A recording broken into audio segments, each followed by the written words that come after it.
Ok yo les gars, c'est Uriel, j'espère que vous allez bien, moi ça va nickel. Aujourd'hui on va parler d'Inazuma Eleven Go Galaxy, pourquoi ça a été tant détesté. Alors premièrement on peut parler de la trame scénaristique qui a vraiment aucun sens.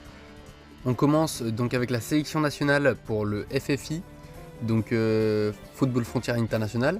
Et c'est un gros bordel parce qu'on a toutes les meilleures équipes du Japon et au final on ne choisit que 3 joueurs qui sont uniquement à Raimon. Donc Victor, Ricardo et Arion sont les 3 sélectionnés. Et c'est les seuls qui savent jouer au foot, tout simplement. Alors premièrement c'est décevant parce qu'on s'attendait à avoir une équipe plutôt satisfaisante, charismatique, puissante. Et au final on tombe sur un 11 d'Inazuma Japon, mais gros bordel, des joueurs de boxe, des joueurs de basket, des danseurs, des enquêteurs, des racailles, enfin c'est vraiment n'importe quoi.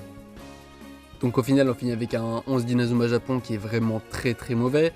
Ils s'affrontent face à la Royal Academy pour faire un match amical et prouver leur niveau. Au final ils se font exploser, littéralement.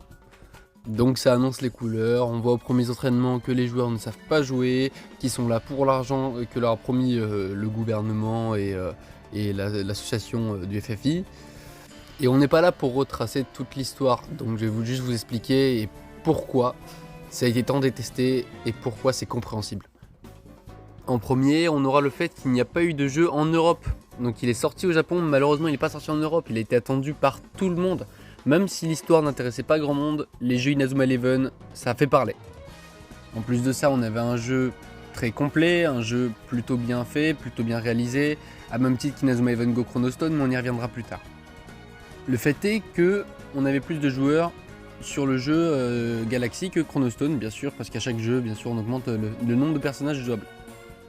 Le problème est que le mot Galaxy était déjà utilisé par une autre entreprise qui a porté plainte contre Inazuma Eleven Go Galaxy. Ça a pris plusieurs années, mais malheureusement, Inazuma Eleven Go Galaxy n'est jamais sorti en Europe, pour le désarroi de la plupart d'entre nous. Maintenant, on aura aussi le charisme des joueurs. Non mais regardez-moi ça. Juste en face, vous avez l'équipe de foot d'Inazuma Japon de la saison 3 d'Inazuma Eleven originelle. Et on est d'accord que ça 40 000 fois plus de charisme. On avait des joueurs qui étaient déjà présents dans les saisons précédentes pour la plupart, à part Austin et Archer. Ils avaient tous des techniques ultra stylées, des histoires intéressantes. Et maintenant, juste regardez l'Inazuma Japon d'Inazuma Eleven Go Galaxy, vous allez voir la différence. Non mais t'es bas cette équipe, c'est n'importe quoi. Encore on peut rien dire sur Terry et Buddy. Buddy quand il est en forme enragée ça va, c'est stylé, et Terry il est stylé aussi. Mais c'est une copie charismatique de Marc parce qu'il a un bandeau et c'est un gardien. Enfin bref, tout ça pour dire que l'équipe d'Inazuma Eleven Go Galaxy, elle donne pas envie, Vient ensuite l'arrivée des totems. Alors les totems, c'est des animaux représentant le joueur, du moins représentant l'âme du joueur. Et pour moi, comme pour beaucoup d'autres spectateurs d'Inazuma Eleven, c'était la transformation entre guillemets de trop. Avec Inazuma Eleven Go Chronostone, on avait eu les Maximax, les esprits guerriers, les armures d'esprits guerriers, ce qui faisait déjà beaucoup. Et là, les totems, c'était trop. Surtout qu'à la fin, je veux pas trop vous spoiler au niveau de l'histoire pour ceux qui l'ont pas vu, mais à la fin, il y a Arion qui se transforme en cheval, c'est n'importe quoi. Et pour conclure, je dirais que ce qui a enterré encore plus Inazuma Eleven Go Galaxy, c'est Inazuma Eleven Go Chronostone. Cet animé comme ce jeu était vraiment beaucoup trop fort, on pouvait voyager à travers les époques, les armures d'esprit guerrier c'était une nouvelle innovation qui était pas de trop justement, les Miximax, ça hypait encore plus, parce qu'on avait du Arion T4, on avait du Arion Victor, on avait du Victor Vladimir qu'on n'avait jamais vu jouer, et là au final on n'a pas vraiment de renouveau, à part des nouveaux joueurs qui savent pas jouer.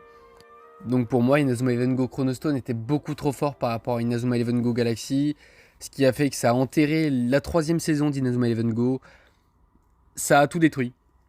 Justement, je trash talk pas le Inazuma Eleven Go Chronostone, mais on pouvait pas faire mieux, à mes yeux, et c'est pas possible de faire mieux après une saison 2 comme ça. Et comme la saison 3 a été enterrée par la saison 2, personne n'a voulu regarder. Et encore une fois, comme il n'y avait pas le jeu, personne n'a joué et personne ne s'y est intéressé. Et voilà tout le monde, j'espère que cette vidéo vous aura plu. Moi j'ai pris beaucoup de plaisir à la tourner. Pour moi, Inazuma Eleven Go Galaxy, c'est pas pourri non plus. Mais comme je l'ai répété plusieurs fois, toutes les autres saisons sont meilleures.